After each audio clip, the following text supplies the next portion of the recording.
Prepared before setting out. Okay, how about over-prepared? Okay, like getting the Maximilian, Minerva Bust Ear, Crown of Laurels, Golden Skull Cap. Yeah, okay, all that really sounds appetizing, don't it? Well, I just wanted to buy those Geisel greens back that I accidentally sold. Get rid of all this junk that I accumulated during all this. Wow, that's an expensive item. Sure sells for a lot.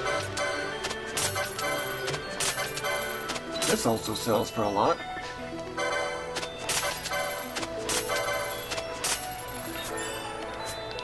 New Bazaar goods. Inferior.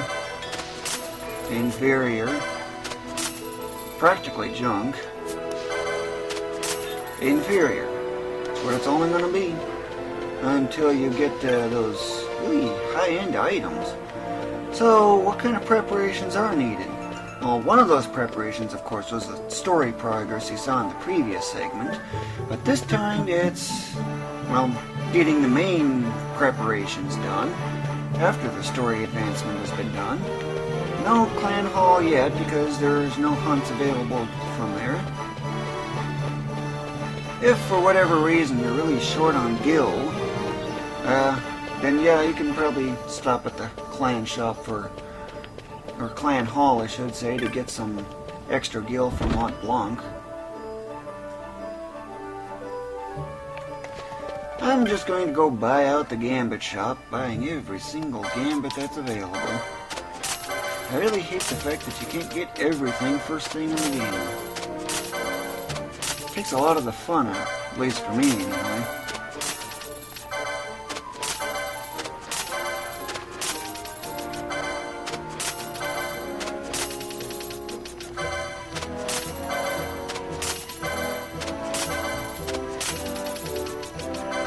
There's a lot of new stuff available. This is but a tiny fraction of what can be available.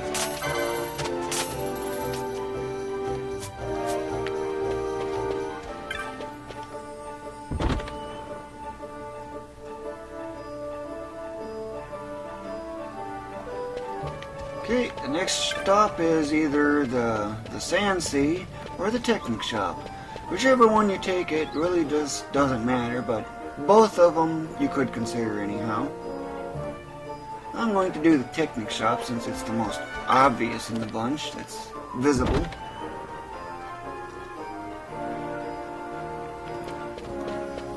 So what Technic do you get this time? Well, there's really nothing special to get. This one's just so unpredictable it's not worth getting. This one is kind of an interesting one, but 1 damage? Okay, that's the point of that. This one has slight use, but generally I almost never use it. This I find practically useless.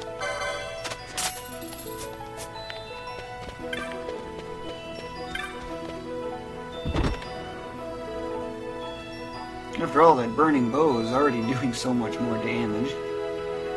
Next up is the Sand Sea, so that way I can get some more hunts available. Yes, there are now new hunts available, even though there weren't before. The reason for that is simple. Hunts also have a story progress requirement before they become available. Except every hunt that's available, although there is one that you won't be doing until you've pretty much done a lot, and that's this hunt. Because you won't be visiting Jahara. You'll already have all that top rank equipment by the time you deal with that is. That one, however, you can do. It's got a funny name, Crocodile.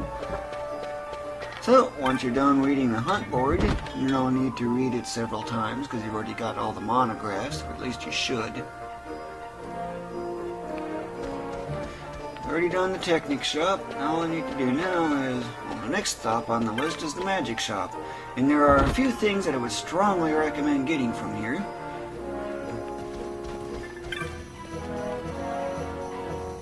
What do I recommend getting?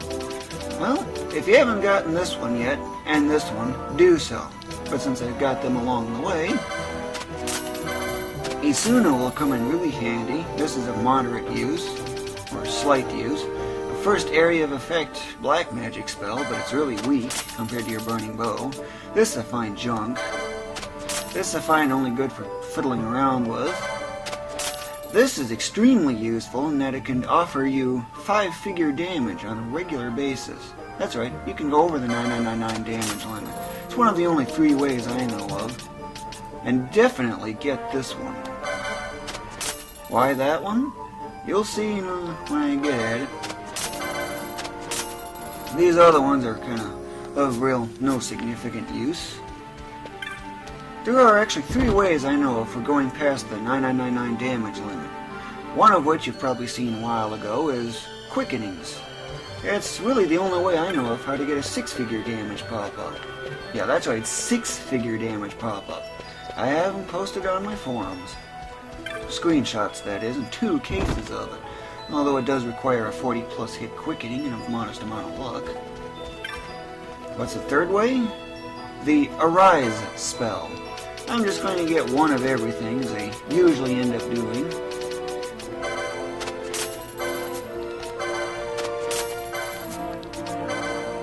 You can see just how inferior this equipment is. But it ain't that far behind. There's that barbet for that, what you find in certain and caverns that I confused with another item. Chest, I should say.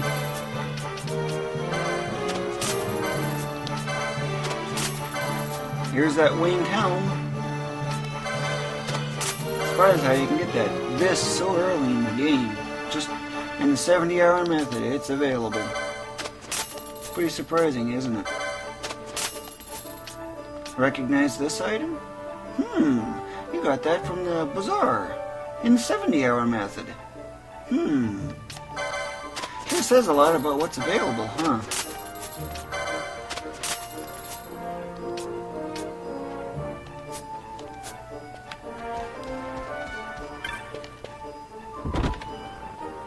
Okay, the next stop on the list is the weapon shop.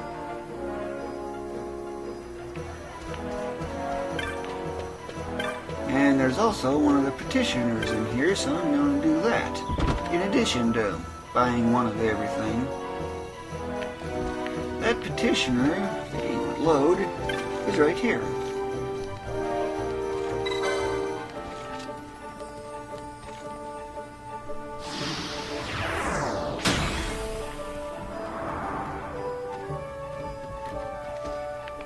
Okay, now, alright, where's this pesky camera?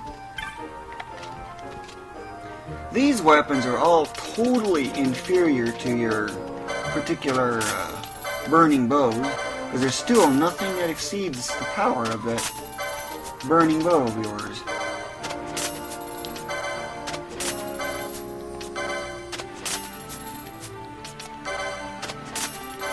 Remember the rod?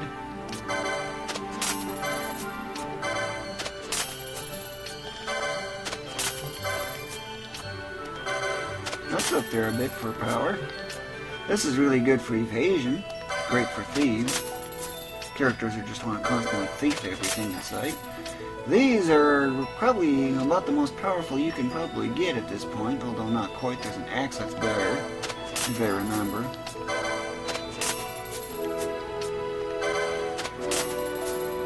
But yeah, 50 compared to 64, and this 53. Sure makes you wonder, don't it? That burning bow is still the most powerful weapon you can get your hands on. Still. And you're already more than 1/3 of the way through the game. That really says something, doesn't it? So, what's next on the list? You finally bought out the bulk of the shops, and now all that's remaining is going off and doing all those hunts. First, I'll suggest going to Giza Plains, dealing with that route, for a crocodile, but I would suggest doing some other adjustments too.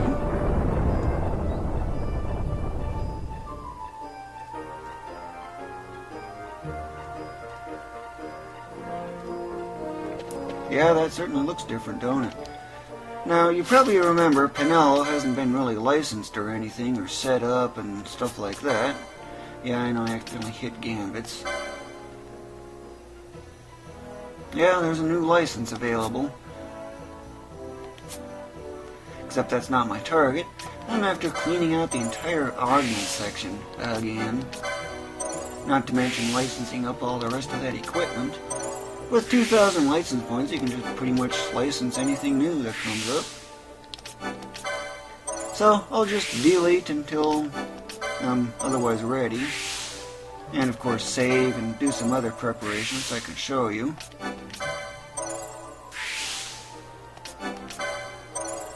Isn't it fun cleaning out this license board like this?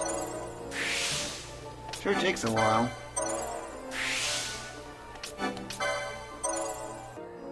Before I continue on with what's going to be coming up, I'm going to explain my gambit setup and roles that I have assigned to everyone. For one, I strongly recommend having at least one damage dealer, which is basically what Vaughn is doing. It doesn't have to be Vaughn, it could be anyone. I also have a status effect keeper, which is what my Bosch is doing. And I also have a healer, which is what my Ash is doing, also taking up a backup role as status effect keeper. As far as how I have the gambit set up, well, every character has revival at the very top, using a phoenix down instead of raise, because the sooner you can get a fallen ally up and going again, the better. For a damage dealer, healing is not their duty, but they chime in anytime there's an emergency need for healing. Getting rid of status effects is not really a necessity too significantly, so I am kind of considering removing that. I'm kind of undecided on it. However, for the status effect keeper, same thing here, slightly higher threshold for healing with. You might be wondering, why is this blank? That's because there's supposed to be an ability here, but I don't just have it yet. Why is this one inactive? I don't need it just yet. Missing ability, got the usually Suna, and so forth. And once all the status effects have been dealt with, nothing needing to be replaced or anything, he just goes off and attacks. And outside of battle, he berserks Vaughn, as needed. Why berserk Vaughn? I'll cover that in a little bit. And why this is after attacking? That's also going to be explained. For the healer, I have a much higher threshold for the point in which healing is made. And of course, you got your usually Suna, because healers are, of course, well associated with that. And of course, after all the healing stuff is dealt with, and is keeping status effects in check, and you might be wondering, why is this up at the top instead for this one? Well, that's because this character has a higher magic power needed for healing, and because Berserk is not guaranteed, much like Immobilize, I need to make sure I can get it up and going, and thus I have this here when I'm already mid-battle and need to get it going real quick. That's basically what that's all about. And because you can't see traps without the use of Libra, I always have to have this one up. And this one seems a little strange. You remember Dustia, right? Well, if you handed a Phoenix down, it's instant death. Healing items, and healing magic in pretty much the same way, does damage to undead enemies. That's right, damage. Try handing Dusty a potion once and you'll see it does some damage. Not really that much, but still. And that's why I have a faux undead Kira gambit, so that way I can dish out as much damage as I can on the undead. And of course, if the enemy is not undead, just regular attacking if no healing or status effects are needed. And this one seems like a curious gambit. Why do I have this? Well, it turns out that by healing the healer all the way, the Serenity License will take effect. The rest of the characters from the Area of Effect skill will end up getting 50% more heal, which is a really nice bonus in a way. So that's basically how I have everything all set up, and why Berserk, you might be wondering. I'll cover that in just a little bit, but one thing I want to do before I set out, I want to sort these abilities. It doesn't make a difference how you sort them, but do it in a way you feel comfortable with. And there's a bug present. Oh no, not a bug. Remember this order: Steal, Charge, Libra. Exit out of it, return. Everything here seems fine, so what's so special about it then? Steel, charge, Libra. That's not charge. That's not Libra. What happened? Move them back. And what do you know? It's still not saving. There's a fix for that, however. You have to go directly to the techniques and go this way. Why you have to do that, I have absolutely no idea. And what do you know? They're actually saved this time. Just thought I'd let you know on that. Now it's time for going off to the crocodile hunt. You might still be wondering, what about berserk? What's so special about it?